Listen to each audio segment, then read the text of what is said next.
In just a matter of weeks, Britain has witnessed a political meltdown unlike anything seen in decades.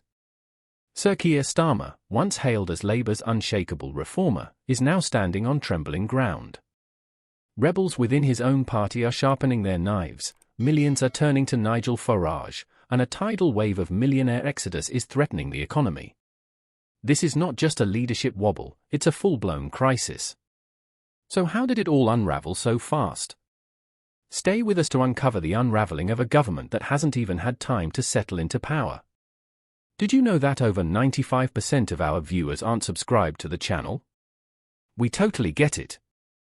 Life gets busy and sometimes it's easy to forget.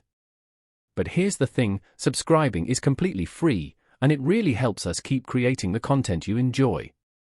So why not hit that subscribe button and join our community? It only takes a second, but it makes a world of difference to us.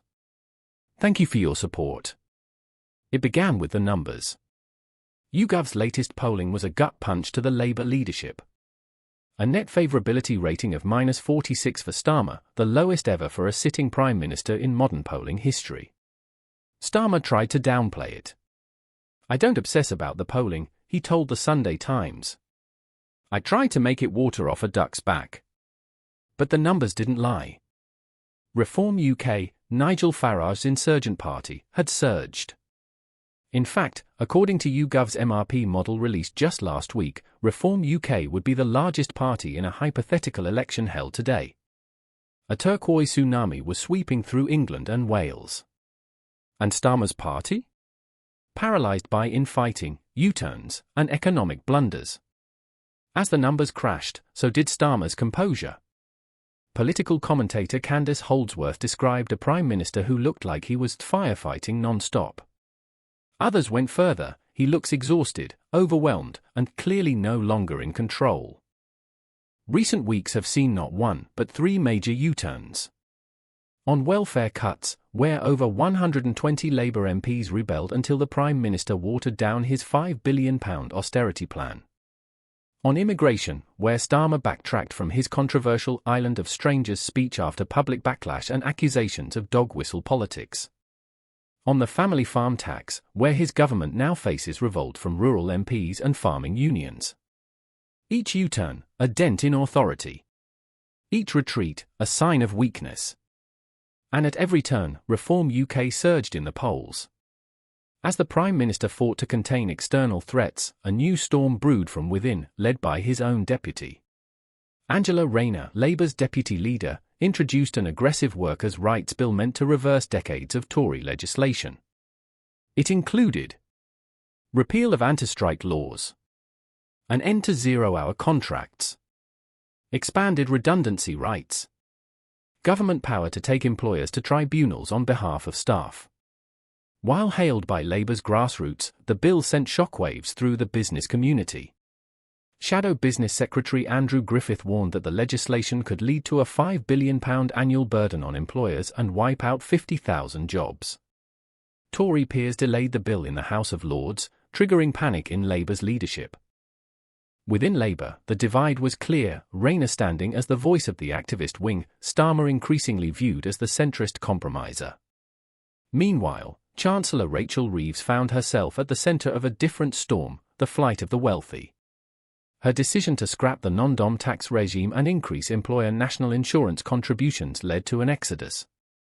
According to Henley and Partners, the UK is expected to lose 16,500 millionaires in 2025, the highest outflow in the world.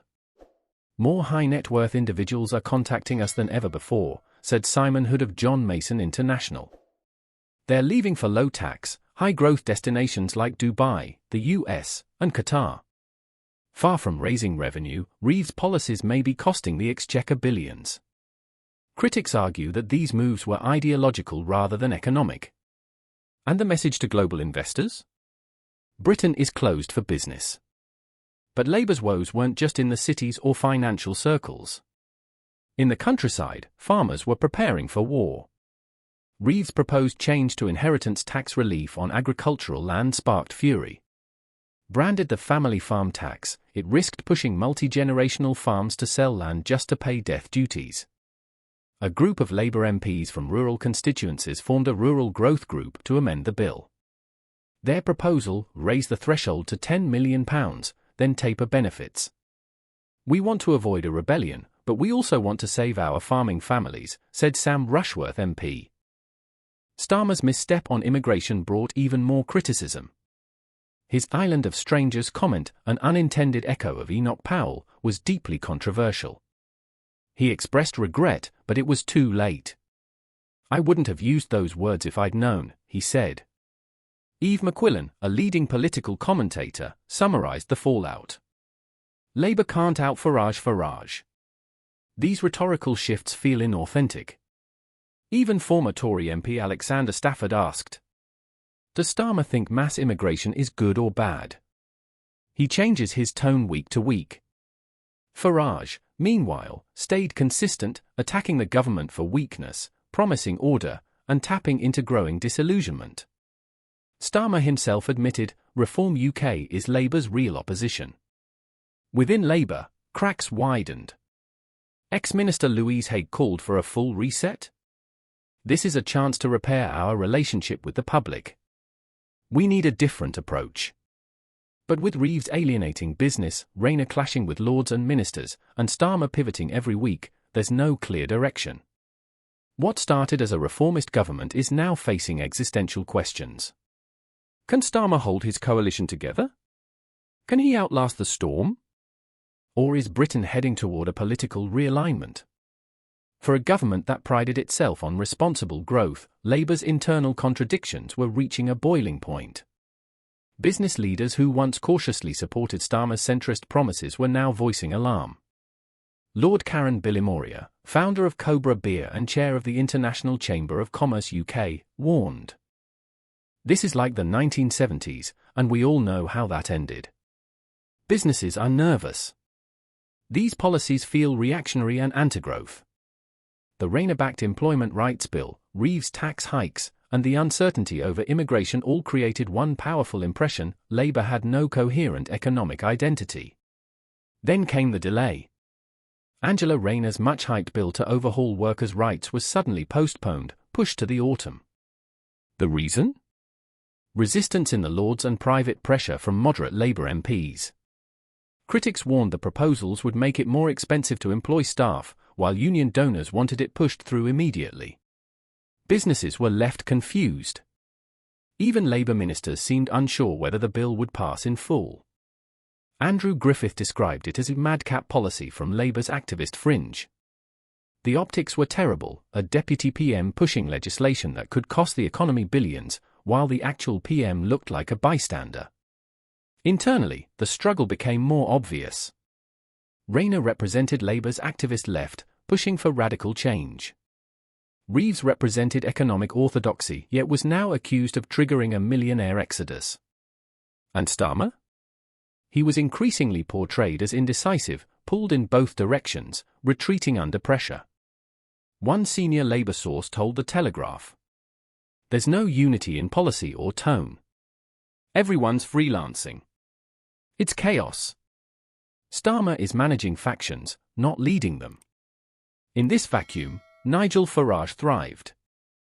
He positioned Reform UK not just as an anti-immigration party, but as the only pro-business, pro-worker, anti-elite movement in town. It was a populist pitch, but it was landing. While Labour fought over tax bans and tribunals, Farage toured rural towns, industrial estates, and immigrant-dense neighbourhoods, talking jobs, taxes, and identity. Polling by Survation showed Farage's approval rising sharply among traditionally Labour voters. Reform even started overtaking Labour in some northern seats. Starmer's acknowledgement that Reform, not the Conservatives, was Labour's real opposition only amplified Farage's credibility. Observers began asking, what does Labour actually stand for? One week it was tax justice. The next, concessions to wealth. One week strong borders. The next, apologies for speechwriters. Even Labour MPs were confused. Many feared a return to the days of Ed Miliband, plenty of moral talk, little public trust. Louise Haigh's suggestion of a reset was echoed across the party. But with so many contradictions now baked into policy, could a reset even work? The slow drip of discontent turned into organized resistance. Backbench MPs were no longer just grumbling. They were organizing. 120 MPs forced the welfare U-turn. Over 40 now rallied to defend family farms. Dozens more began preparing amendments to tax legislation. Some began whispering about post-Starmer scenarios. Not openly, but the tone had shifted. As one MP told GB News, "We've waited a long time to govern. But if this is what governing looks like, we're not going to hold power for long." For now, Starmer survives. But his leadership has been weakened. His popularity is at record lows. He's lost control over multiple policy areas. His deputy and his chancellor are now political liabilities. And Nigel Farage is stronger than ever.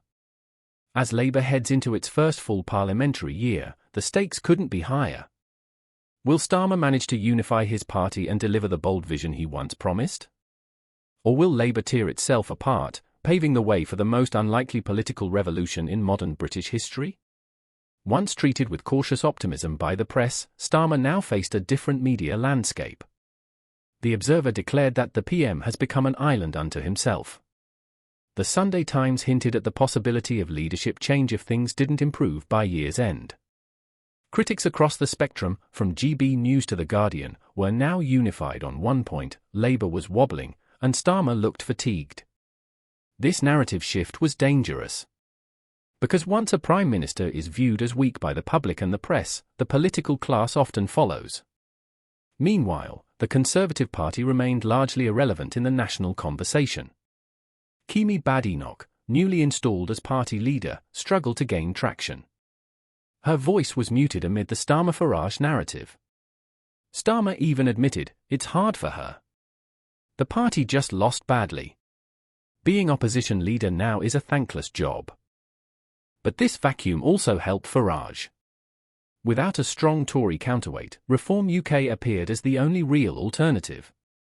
Across the country, politics was shifting. Rural areas once firmly Conservative were now flirting with reform. Traditional Labour strongholds were fragmented between Labour loyalists, Farage supporters, and frustrated independents. The Liberal Democrats were gaining quietly in the background, especially in affluent southern seats. What was emerging was not a simple red vs blue contest, but a four-way battle with unpredictable outcomes. Behind closed doors, Starmer was reportedly launching a new strategy. A summer reset, insiders called it, focused on stability, cost of living relief, and regaining trust. The Chancellor would meet with business leaders. Rayner's bill would be revised. And the Prime Minister would go on a national tour to reconnect with disillusioned voters. But would it work? A senior strategist told Politico. He has a few months. Not years. If the Farage wave becomes unstoppable by autumn, we'll be facing an early crisis. Possibly even a leadership challenge. Farage was no longer just a disruptor. He was preparing to govern. He floated names for a reform cabinet and vowed to unveil a shadow budget by the end of the year. His next rally? Manchester, Labour heartland. His message? Britain doesn't need tweaks. It needs a revolution. His economic team, including former hedge fund managers and business figures, promised low taxes, pro-growth policy, and national identity renewal. For many, it was fantasy politics. For others, it was the first coherent alternative to the mess in Westminster. So here we are. A Prime Minister battered by U-turns and rebellion. A Chancellor blamed for economic flight.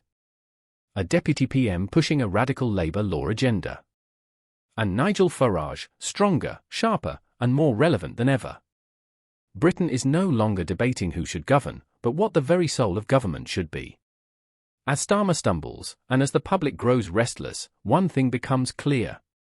We are entering a new era. And the old rules? They no longer apply.